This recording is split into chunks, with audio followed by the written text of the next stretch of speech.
അനാമികയ്ക്ക് dress select ചെയ്യാൻ, അതായത് കല്യാണപ്പുടവ select ചെയ്യാനായിട്ട് ഒരു സാരി ഷോപ്പ് തന്നെ കൊണ്ടുവന്ന് അനന്തപുരം തറവാട്ടിന് നടുക്കായിട്ട് ഇങ്ങനെ മറിച്ചിട്ടിരിക്കുകയാണ് കേട്ടോ. അങ്ങനെ എല്ലാവർക്കും ഇഷ്ടമുള്ള സാരി എടുത്തോളാൻ ഇങ്ങനെ പറയുന്നുണ്ട് മുത്തശ്ശൻ. അങ്ങനെ എല്ലാവരും ഓരോ സാരികൾ ഇങ്ങനെ നോക്കിക്കൊണ്ടേയിരിക്കുകയാണ്. ഈ സമയത്ത് ഇതൊക്കെ കാണുന്ന കനകമാണെങ്കിലും മാറി നിൽക്കുകയാണ് കേട്ടോ. കാരണം കനകത്തിൻ്റെ കയ്യിൽ പൈസ ഒന്നും ഇല്ലാത്തതുകൊണ്ട് തന്നെ അത്രയും വില കൂടി സാരിയൊക്കെ കണ്ടിട്ട് കനകം മാറി നിൽക്കുന്നുണ്ട്. ഈ സമയത്ത് അങ്ങോട്ടേക്ക് ആദർശ് വന്നിട്ട് ആ സാരികളിൽ നിന്നും ഒരെണ്ണം എടുത്തോണ്ടിട്ട് പറയാണ്, ഇതാ അമ്മയ്ക്കുള്ളതാണ് എന്ന് പറയുന്നുണ്ട്. ഇത് കാണുമ്പോഴേക്കും ജലജയും ദേവ്യാനയൊക്കെ അങ്ങ് ഞെട്ടിപ്പോവാണ്. കാരണം ദേവ്യാനോട് ഇരുന്നിട്ട് അവനക്ക് പോലും സെലക്ട് ചെയ്ത് കൊടുക്കാതെ കനകത്തിനോട് കൊടുക്കുന്ന കണ്ടിട്ട് ആകെപ്പാടെ ദേവ്യാനെ അങ്ങ് കലിപ്പിച്ച് നിൽക്കുകയാണ്. ഇതേ സമയത്ത് തന്നെ നവ്യ പോയിട്ട്, ഇതാ അമ്മ, എൻ്റെ ഭർത്താവിൻ്റെ കയ്യിൽ നിന്നും പ്രതീക്ഷിക്കേണ്ട, അതുകൊണ്ട് അമ്മയ്ക്ക് ഞാൻ സാരി എടുത്ത് തരാമെന്നും പറഞ്ഞിട്ട് കനകത്തിന് നയന സാരി എടുത്ത് കൊടുക്കുന്നുണ്ട്. ഇതേ സമയത്ത് തന്നെ അനി പോയിട്ട് എൻ്റെ വക എൻ്റെ അമ്മയ്ക്ക് ഇരിക്കട്ടെ സാരി എന്നും പറഞ്ഞിട്ട് സാരി കൊണ്ടുപോയി കനകയ്ക്ക് കൊടുക്കുന്നുണ്ട്. അപ്പോഴേക്കും കനകത്തിൻ്റെ കണ്ണിലേക്ക് നോക്കി ഇങ്ങനെ അനി നിൽക്കുകയാണ്. കനകത്തിന് മനസ്സിലാവുന്നുണ്ട് അനിയുടെ ഉള്ളിലുള്ള വിഷമം. കനകമൊക്കെ തല കുലിച്ച് നിൽക്കുകയാണ് കേട്ടോ. അനിയാണെങ്കിലും കനകത്തിൻ്റെ മുഖത്തേക്ക് നോക്കി ഒരു നിമിഷം കണ്ണൊക്കെ നിറഞ്ഞു പോകുന്നുണ്ട്. കനകം മുഖത്ത് കാണാൻ പറ്റാത്ത സങ്കടത്തിൽ നിൽക്കുന്നുണ്ട് കേട്ടോ. എന്നിട്ട് കനകം പറയുകയാണ്, എത്ര സാരിയായി, മതി എന്ന് പറയുമ്പം നയന പറയാണ്, ദാ അമ്മയ്ക്ക് എൻ്റെ വക സാരി എന്നും പറഞ്ഞിട്ട് അവരും നയനെ സാരി കൊടുക്കുന്നുണ്ട്. മുത്തശ്ശിയും മുത്തശ്ശനും ഞങ്ങളുടെ വക എന്ന് പറഞ്ഞ് അവരും കൊടുക്കുകയാണ് കേട്ടോ. മൊത്തത്തിൽ ഇപ്പം 5 സാരിയായി, ഇത് തന്നെ ധാരാളമായെന്ന് പറഞ്ഞ് കനകം നിൽക്കുകയാണ്. ശരിക്കും കനകത്തിന് ലോട്ടറി അടിച്ച പോലെ ആയിരുന്നു കേട്ടോ. ദേവ്യാനോട് ജലജ പറയാണ്, കണ്ടില്ലേ ഏട്ടത്തി, അവൾക്ക് എന്തുമാത്രം സാരിയാണ് കിട്ടിയത്. ഇപ്പം ലക്ഷങ്ങളുടെ സാരി അവളുടെ കയ്യിലിരിക്കുന്നത്, ഇതിനുള്ള വല്ല അർഹതയുമുണ്ടോ ഇവൾക്ക്? ഇവളുടെ കെട്ടിക്കയറി കിടക്കുന്ന തന്നെ ഇതുപോലെ എന്തെങ്കിലുമൊക്കെ കിട്ടുമെന്ന് പ്രതീക്ഷിച്ചിട്ടാ എത്രയും പെട്ടെന്ന് ഇവളെ പറഞ്ഞു വിടണം. ഇവളുടെ മക്കളെയല്ലേ കെട്ടിക്കൊണ്ട് വന്നത്, പിന്നെ എന്തിനാ ഇവളെ നിർത്തിയേക്കണേ എന്നൊക്കെ ചോദിക്കുന്നുണ്ട്. അപ്പോൾ ദേവേനി പറയാണ്, അതിന് തരേണ്ടത് നിനക്കിട്ട് തന്നെയാ. നീ നിന്റെ മരുമകളെ നല്ല രീതിക്ക് നോക്കുകയാണെന്നുണ്ടെങ്കിൽ ഇപ്പം ഇവളെ ഇവിടെ കൊണ്ട് നിർത്തേണ്ട കാര്യം ഉണ്ടായിരുന്നോ? ശരിക്കും നവ്യനെ നോക്കാനെന്നും പറഞ്ഞിട്ടല്ലേ ഇവളിപ്പോൾ ഇവിടെ കടിച്ചു തൂങ്ങി കിടക്കുന്നത്? അങ്ങനെ ഒരു പേരുദോഷം ഇല്ലാതിരിക്കാന്നെങ്കിൽ ഇവളെ എപ്പോഴേ നമുക്കിവിടെ ഇറക്കി വിടായിരുന്നു. നീ നിന്റെ മരുമകളെ നോക്കിയാൽ മാത്രം മതിയായിരുന്നു എന്ന് പറയുന്നുണ്ട്. എൻ്റെ പൊന്നേടത്തി, ഇപ്പം എനിക്ക് ഇരട്ടി പണി കിട്ടിയിരിക്കുക. ഇപ്പം എൻ്റെ മരുമകളെ ഞാൻ കൈവെള്ളെ കൊണ്ട് നടക്കാൻ വേണം, ദാ ഇവളെ സഹിക്കാൻ വേണം എന്ന് പറയുന്നുണ്ട്. എല്ലാം നീ തന്നെ വരുത്തി വെച്ചതല്ലേ എന്ന് ജലജ ചോദിക്കുന്നുണ്ട് കേട്ടോ. അങ്ങനെ ജലജ ആരും അറിയാതെ ചെറിയൊരു പണിയൊപ്പിക്കുകയാണ്. അതായത് അനാമിക ഇച്ചിരി കാശുള്ളത്തെ കുട്ടിയായതുകൊണ്ട് തന്നെ അത് തൻ്റെ മകൻ്റെ ഭാര്യയ്ക്ക് കാശിലില്ല എന്ന് ഓർത്തിട്ട് അതൊരു നാണക്കേടാകുമെന്നും അവൾ ഈ വീട് ഭരിക്കുമെന്നൊക്കെ അവളുടെ മനസ്സിൽ ചെറിയൊരു ഭയമുണ്ട് കേട്ടോ ജലജയുടെ. അതുകൊണ്ട് എങ്ങനെയെങ്കിലും വിവാഹം മുടക്കണമെന്ന് തന്നെ ജലജ തീരുമാനിക്കുന്നുണ്ട്. ഇതൊരു ഐശ്വര്യക്കേടാണെന്ന് വരുത്തി തീർക്കാൻ വേണ്ടിയിട്ട് ജലജ പല വിധത്തിലുള്ള പണികളും നടത്തുന്നുണ്ട് കേട്ടോ. അങ്ങനെ ഒരു അവസരത്തിൽ ജലജയാണെങ്കിൽ പോയിട്ട് അടുക്കളയിൽ ഇങ്ങനെ അവളിങ്ങനെ വെള്ളമൊക്കെ തയ്യാറാക്കി വെച്ചിരിക്കുകയായിരിക്കും കേട്ടോ. കനക എല്ലാവർക്കും വേണ്ടിയിട്ട് നാരങ്ങ വെള്ളം തയ്യാറാക്കി വെച്ചിട്ടുണ്ടായിരിക്കും. ഈ സമയത്ത് ജലജ അങ്ങോട്ടേക്ക് പോയിട്ട് അതിലേക്ക് മുത്തശ്ശിന് മാത്രമുള്ള സ്പെഷ്യലായിട്ട് ഉപ്പ് മാത്രമായിട്ട് നാരങ്ങ വെള്ളം ഉണ്ട്. ആ വെള്ളത്തിലേക്ക് അവളെ BP കൂടാനുള്ള ടാബ്ലറ്റ് ഇടുന്നുണ്ട് കേട്ടോ. അങ്ങനെ ആ ഒരു ടാബ്ലറ്റ് ആ ഒരു ജ്യൂസിൽ കലർത്താണ്.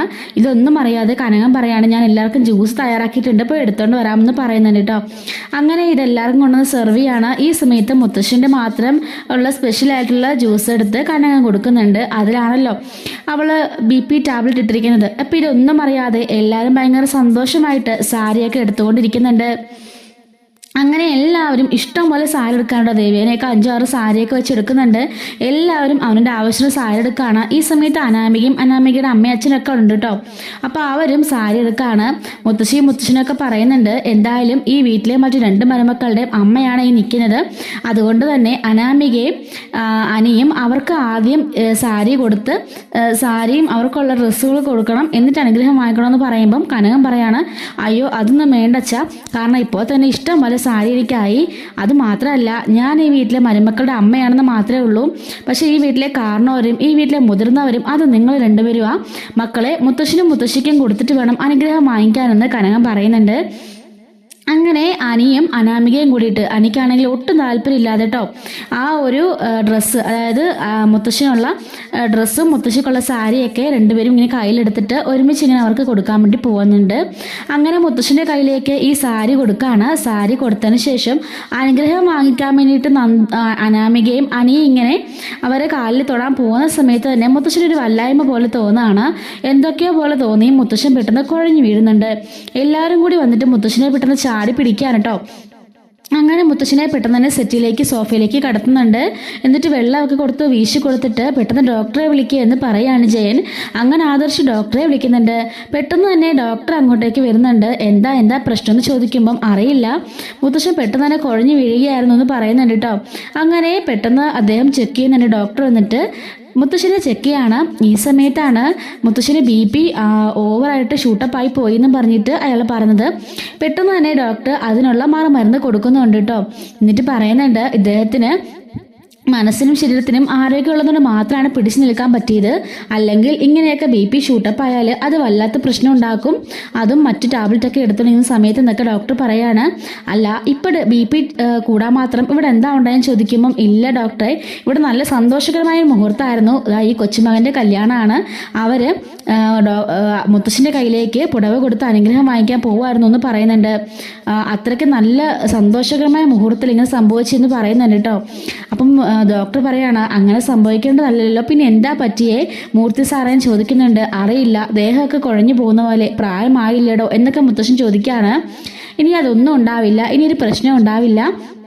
BP കുറയാനുള്ള ഇഞ്ചക്ഷൻ ഞാൻ എടുത്തിട്ടുണ്ട്, അതൊക്കെ കുറഞ്ഞോളും, ഒന്ന് ശ്രദ്ധിച്ചാൽ മതി എന്നൊക്കെ പറയുന്നുണ്ട് കേട്ടോ. അങ്ങനെ ഡോക്ടർ അവിടെ നിന്ന് പോകുന്നുണ്ട്. പോയതിനു ശേഷം എല്ലാവരും മുത്തശ്ശനടുത്തുനിന്ന് വീശിക്കൊണ്ടിരിക്കുകയാണ്. ഇതാണ് പറ്റിയ സമയം എന്ന് ഓർത്ത് ജലജ പറയാണ്. കണ്ടില്ലേ, ദുശ്ശകനമാണ് കാണുന്നത് മുഴുവനും. അനാമികയും കൊണ്ട് അന്ന് വിളക്ക് കത്തിക്കാൻ പോയത് എല്ലാവരും ഓർക്കുന്നില്ലേ? അന്ന് അവിടെ വിളക്ക് കത്തിക്കാൻ പോയപ്പോൾ പോലും ആ ദീപങ്ങളൊക്കെ അണഞ്ഞു പോവായിരുന്നു. എത്ര തവണ കത്തിച്ചിട്ടാവുന്നു കത്തിയത്. പുഴയിലൊഴുക്കിയ ദീപവും കത്തുന്നില്ലായിരുന്നു, അതും അണഞ്ഞണഞ്ഞ് മറിഞ്ഞു പോവുകയായിരുന്നു. ഇതിപ്പോൾ എത്രാമത്തെ തവണ ഇങ്ങനെയൊക്കെ സംഭവിക്കുന്നത്? എന്താ ഇപ്പം തന്നെ കണ്ടില്ലേ, ആ പുടവ കൊടുക്കാൻ പോയ സമയത്ത് തന്നെ മുത്തശ്ശൻ ഇങ്ങനെയൊക്കെ സംഭവിച്ചത്. ഇതിനകത്താ ഞാൻ പറഞ്ഞത് എന്തൊക്കെയോ ദോഷങ്ങളും ഉണ്ടെന്ന്. അന്ന് ആ പൂജാരി എന്നെ വന്നിട്ട് പറഞ്ഞതല്ലേ ഈ ബന്ധം നടക്കാൻ പാടില്ലാത്തതാണെന്ന്. അത് മാത്രമല്ല അന്ന് അമ്പലത്തിൽ വെച്ച് അന്ന് ദേവി കൂടി ഒരു സ്ത്രീ പറഞ്ഞു, നിങ്ങൾ ഓർക്കുന്നില്ലേ? നീ ഒന്നുകൂടി ഈ വിവാഹത്തെപ്പറ്റി ചിന്തിക്കണം, അല്ലെങ്കിൽ നിനക്ക് വലിയ ആപത്ത് വരാൻ പോവാണെന്ന് പറഞ്ഞത് ഓർക്കുന്നില്ലേ എന്നൊക്കെ പറയുന്നുണ്ട്. അനി മനസ്സിൽ കരുതുകയാണ്, ഹോ സമാധാനമായി, അപ്പച്ചിയെങ്കിലും ഒന്ന് സപ്പോർട്ട് ചെയ്യുമല്ലോ. ഇവരെന്തായാലും ഈ കല്യാണം മുടക്കാൻ നോക്കുന്നുണ്ട്, എന്തെങ്കിലുമൊക്കെ വഴിയുണ്ടാക്കി കല്യാണം മുടക്കാൻ നോക്കിയാൽ മതിയായിരുന്നു എന്നൊക്കെ അനി മനസ്സിൽ കരുതുന്നുണ്ട്. അപ്പോഴേക്കും ദേവേനി പറയാണ്, ജലജ നീ ഒന്നും മിണ്ടാതിരിക്കുമോ, ഈ സമയത്താണ് ഇങ്ങനെയൊക്കെ പറയുന്നത്. അനാമികയുടെ അച്ഛനമ്മയോട് ഉണ്ടെന്ന് പറയുമ്പോഴേക്കും ജയം പറയുകയാണ്, എന്തായാലും ഇങ്ങനെയൊക്കെ പറഞ്ഞ സ്ഥിതിക്ക് നമുക്ക് ഒന്നുകൂടി ഇന്ന് പ്രശ്നം വെപ്പിച്ച് നോക്കണമെന്ന് മുത്തശ്ശിയും ജയനൊക്കെ പറയുന്നുണ്ട്. മുത്തശ്ശി പറയാണ്, അതാ വേണ്ടത്, ഒന്ന് പ്രശ്നം വെപ്പിച്ച് നോക്കാം, ഇങ്ങനെയൊക്കെ സംഭവിക്കുന്നത് എന്താണെന്നും പറഞ്ഞുകൊണ്ട് മുത്തശ്ശി പറയാണ്. അനാമികയാണെങ്കിൽ ആകെപ്പാടെ പേടിച്ച് നിൽക്കുകയാണ് കേട്ടോ. നയനയ്ക്കാണെങ്കിലും വല്ലാത്ത വിഷമമുണ്ട്. ഈ സമയത്ത് കനക ഓർക്കാണ്, ഈശ്വര എന്തൊക്കെ അബദ്ധങ്ങളായി സംഭവിക്കുന്നത്, ഇങ്ങനെയൊക്കെ സംഭവിച്ച് ഒടുവിൽ എന്തായിരിക്കും സംഭവിക്കാൻ പോകുന്നത്? എനിക്ക് ആകെപ്പാടെ പേടിയാവുന്നു. നന്ദമോളും അനിമോനും ഒരിക്കലും ഒന്നിക്കാൻ പാടില്ല, അവരെങ്ങാണം ഒന്നിച്ചാൽ എന്തായിരിക്കും അവസ്ഥ ഉണ്ടാകാൻ പോവാന്നൊക്കെ പറഞ്ഞ് ചിന്തിച്ചുകൊണ്ട് നിൽക്കുകയാണ് കേട്ടോ കനകം. ജലജ ഓർക്കാണ്, എന്തായാലും ഈ ഒരു ഡോസ് ഏറ്റു കളമ തട്ടിപ്പോയിരുന്നെങ്കിൽ മതിയായിരുന്നൊക്കെ ഇങ്ങനെ മനസ്സിൽ ആലോചിച്ചുകൊണ്ട് നിൽക്കുന്നുണ്ട് കേട്ടോ ജലജ. ഇന്നത്തെ ഫുൾ സ്റ്റോറി ഞാൻ ഓൾറെഡി അപ്ലോഡ് ചെയ്തിട്ടുണ്ട്. അതുപോലെ തന്നെ വരാനിരിക്കുന്ന സ്റ്റോറീസൊക്കെ എല്ലാ ദിവസവും നമ്മൾ അപ്ലോഡ് ചെയ്യുന്നതായിരിക്കും നമ്മുടെ ചാനലിലൂടെ. മിസ്സാവാതിരിക്കാൻ ചാനൽ ഇപ്പോൾ തന്നെ സബ്സ്ക്രൈബ് സപ്പോർട്ട് ചെയ്യണേ. Thanks for watching.